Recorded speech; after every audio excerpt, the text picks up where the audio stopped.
It's your girl Quencie, host of Studio Q TV, and we are here live at the Daughters of Soul event launch party. And tonight we're going to be talking to a lot of great artists, so stay tuned. And what does soul music mean to you? A feeling that can be played out, you know, and where you can hear it. Soul, it means everything to me. You're a shell of a person without the soul. My dad always says soul don't have nothing to do with the sound of somebody's voice. Soul has something to do with what you've been through. Soul is just from what comes from within, just something that's just so real and so genuine, so organic. It's what is nearest and dearest to you. It's what makes us all individuals. You continue that DNA, that legacy of true artistry and soul music, and it's pretty cool.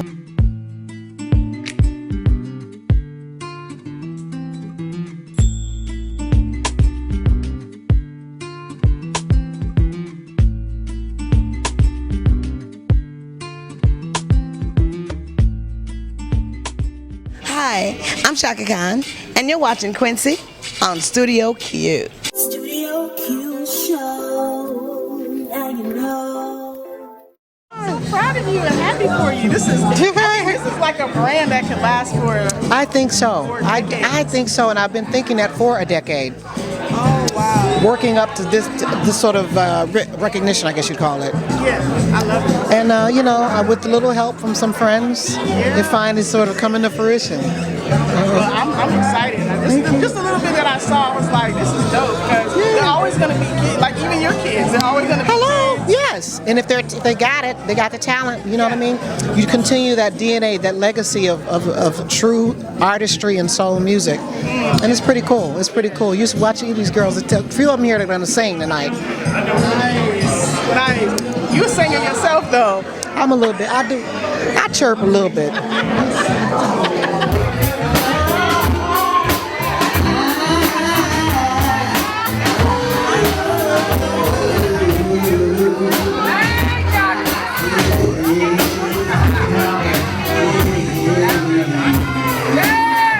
Does anybody in your family sing, or is it just? You know what? I'm adopted. No, are you serious?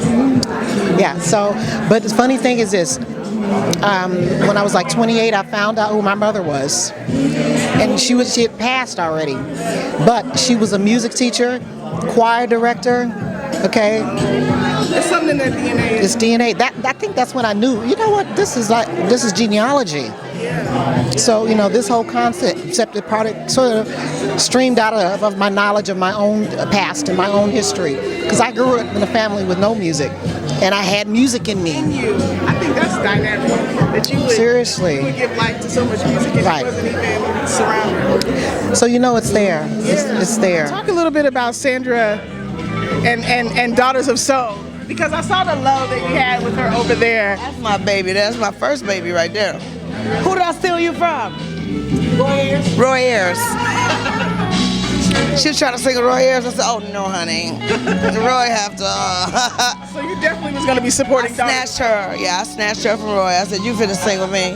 And we've been singing together for 30 years, 25 years. Over 30 maybe. Over 30 years. Wow. What made you want to be part of something so wonderful sounding? I was asked, you know, Malini's been doing it, Indira, she's been doing this for a while, and they just contacted me, and I was so down. I just, you know, I love having that camaraderie, and there's some wonderful people as well as entertainers, and I was just, you know, flattered to even be, you know, suggested. So, well, what are you excited to do tonight and see tonight? I am excited to see everybody. Everybody is such powerhouses. I'm just like, wow. Like, am I really supposed to be here? Did they pick the right girl? Oh my God, seriously. I'm sweating and stuff. I swear.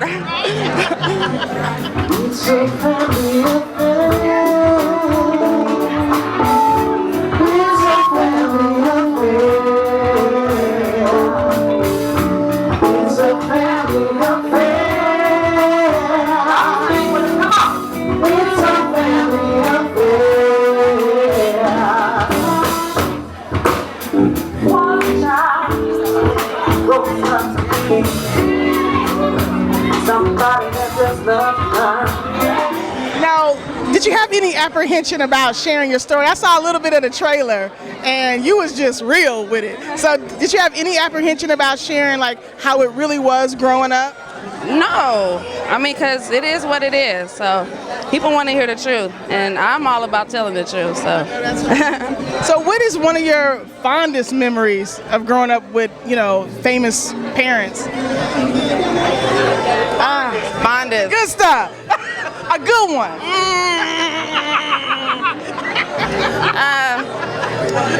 I remember one time my mom had left me with one of the band members, and she had to go somewhere. And I'm a mama's girl, always have been. So she left me for a couple of hours, and I could see her I was on one side of the stage, backstage, and I could see her on the other side, but she was waiting to get to me. And Bootsy was having a concert, and he had all his pop lockers out there, and they was, I was like 5. And I could see my mom through, the backstage, and I was like, "Mama!" And I just broke across the stage, and I'm dodging through the pop lockers, and they're like, "What is going on? Who is this little girl?" And I was like, That's a good one. That's a good one. So you was destined for the stage. What's like one of your parents' favorite songs that resonates with you forever? My favorite is "Thank You," because I just think it's so funky, And I also sing with the Family Stone, so when we play that, that's like our last song of the set, and it's just so the bass line is just so.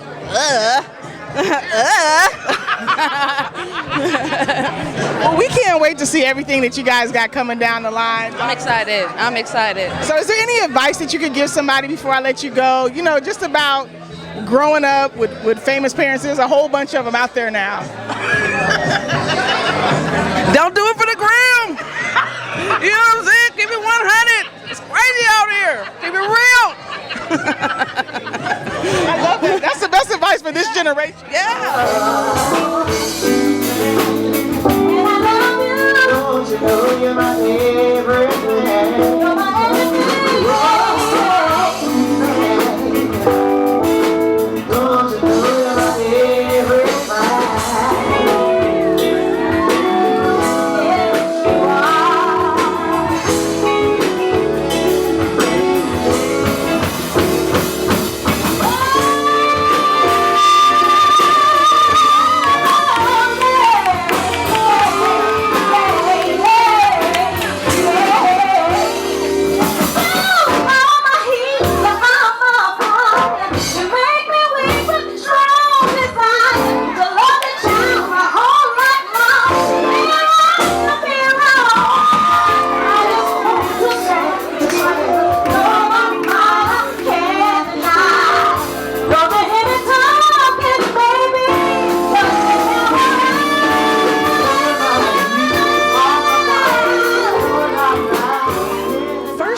You just killed it. Thank you. I'm glad you liked it. Thank you. Oh, I loved it. What did it feel like performing in front of your mother, her song?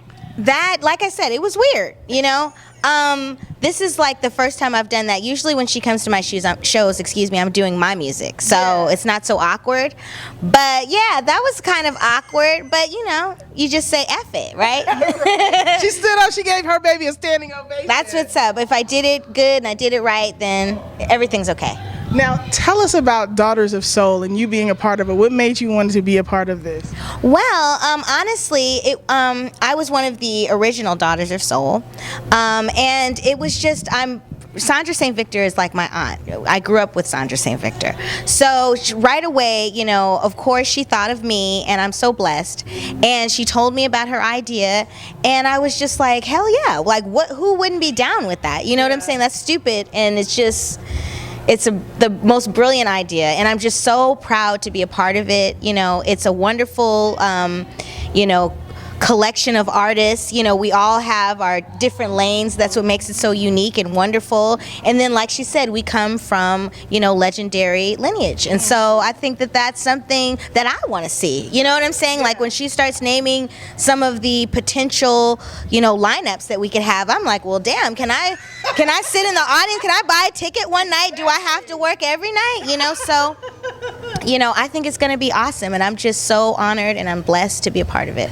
Now, you had any apprehension about sharing what it was like growing up Chaka's daughter? Well, no. I mean, it's just, you know, I mean, I'm a pretty honest person. You know what I'm saying? And so that honesty doesn't really bother me. You know, lies bother me. That's what bothers me. You know what I'm saying? So as long as I'm coming from a place of honesty, I really don't have a problem with it. You know, of course, I'm a human being, and there are things that I'm not comfortable with, you know, sharing with the public. I have a personal life. You know, everyone has their secrets. Yeah. But for the most part, you know, I like to keep it open. You know what I'm saying? Because you don't have to remember shit. Excuse me, I'm sorry. Oh my gosh, your mom said the exact same thing.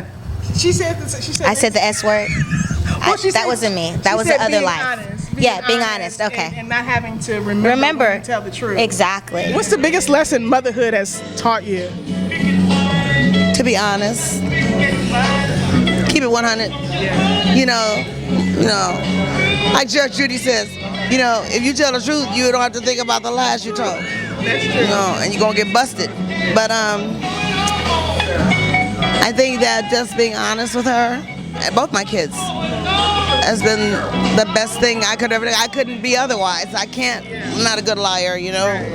What does it feel like, you know, to watch her talk about growing up your daughter? Well, you know, I haven't seen all of it, but from what I've seen, I thought about coming tonight with a hoodie and some sunglasses. No, but really, I have nothing to hide. And, you know, she's the person she is today, and I'm the person I am today because of what we went through, you know. And all of it was not crazy. Okay. Most of it was, but it was fun mostly. There is no, like every parent knows, we all say the cliche, there's no book, you know, raise a child. You do the best you can. Right. You said you wanted to come with a hoodie on, so. Because that little girl, she got a mouth. Oh yeah, she can express herself well. Well, I was watching an interview and your mom said that she discovered that you could sing about 13 or 14. When did you discover that your daughter could sing? Oh, I knew when she was a baby. She always sang. She like Natalie Cole. That was her favorite singer. I never was. I saw little people. I don't think I am now. That's all right. I wanted to like who she liked. Individual, you know. Do you see yourself in her? Yes. Yeah. Are you kidding? Yeah. It looks like I made her all by myself. You know. That's what I wanted to ask you because she's in the Mickey Howard movie playing you. What was it like to see her dressed up as some of those shots, and I was like, oh my God, I couldn't believe it. She just really, it's crazy. Does she have you down? Yeah, because she's a really good mimic and a good actress. Okay. Actor. Okay. She's full of drama, high drama, funny. Right. She's my favorite comedian. That's good. One of the things that I want to know is, like, when you became an adult, like, you know, when you were a kid, I'm sure you had some things that you were mad about, you know, with your mom balancing motherhood and being an artist. So what did you hate back then that you've come to understand because now you're a mother and an artist? Well, I hated the travel that my mother did. You know what I'm saying? And now that I'm the one traveling, I understand the other side of it. Because when I was younger, of course, I only saw, you know, my side of it, which was, you know, why does she have to go? She could say no sometimes, you know, but then, you know, being an artist myself, like you said, and having to travel, you see the painful side of it and the commitment side, you know, that, you know, although back then I was upset and angry, she still taught me about commitment, and she taught me about a black woman in this world working and supporting her children. And so I think that was a tremendous lesson for me as a little girl, to see my mother being productive and my mother handling her business. You know, even though it took her away from me a lot, you know, there was still a lesson in that. And what's the best advice your mom has ever given you? The best advice my mother has ever given me?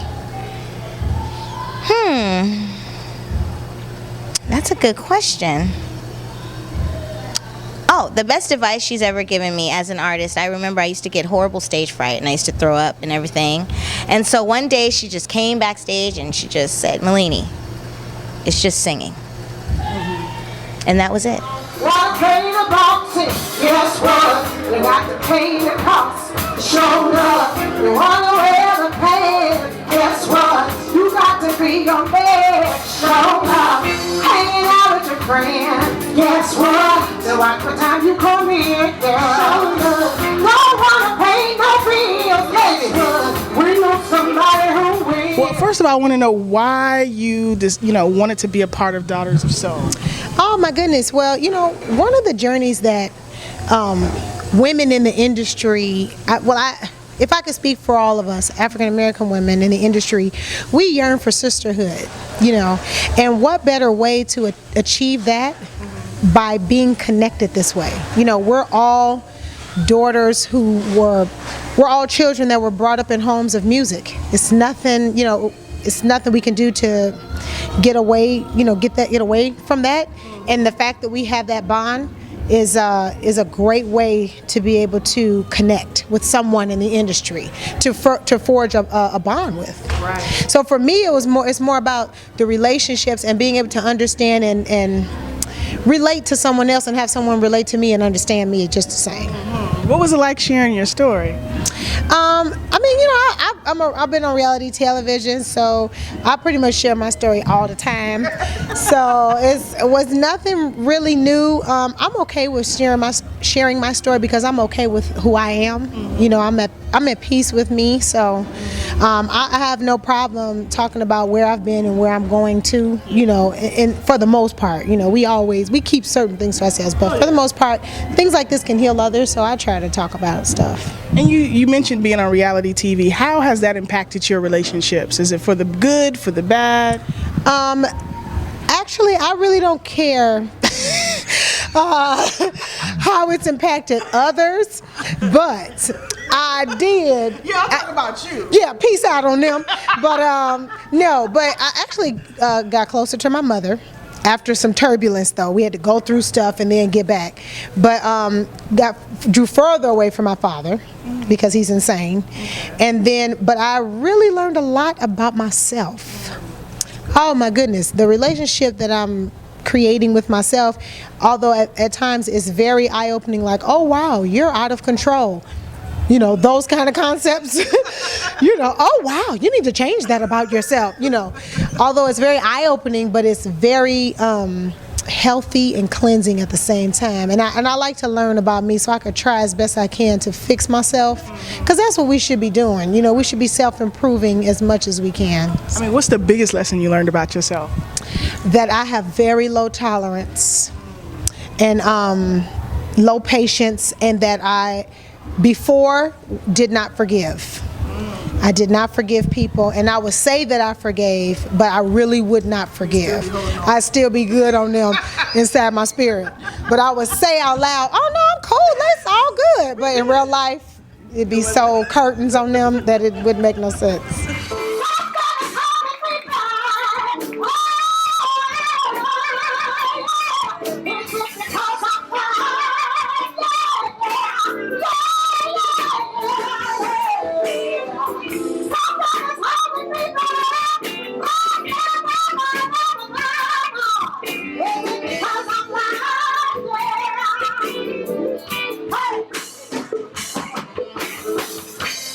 When I sing, I come from a very emotional place most of the time. It's almost out-of-body experience when I get on stage. Transport? Something happens. I don't know. It's like somebody else goes up there. You take us with you. Yeah, it's like I'm somebody new. Yeah, but then off the stage, I'm different. I'm happy. But then I'm on stage and then I'll be like depressed. So I don't know what happens. What's now? I know you guys had some turbulence, you and your father, but what's the best thing that he's ever taught you?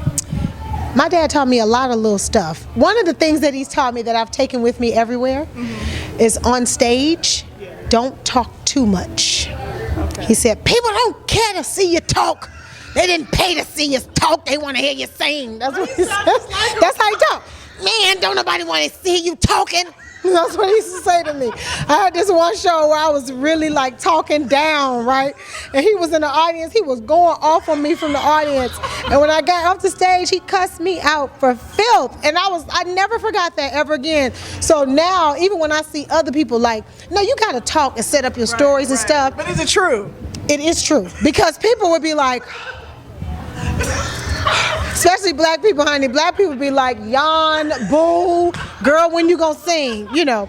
So you either have to be telling some type of jokes and keeping them involved in the story, or it has to be relative to what's going on. Like you can't just get up in there and just get to talk it. They didn't pay their money to see that. So he's right. He's right, but he's very old school. Yeah, don't be up there talking. Don't nobody want to hear you. Y'all hear that? Yeah. That's some good stuff. Girl, bye. Studio Q.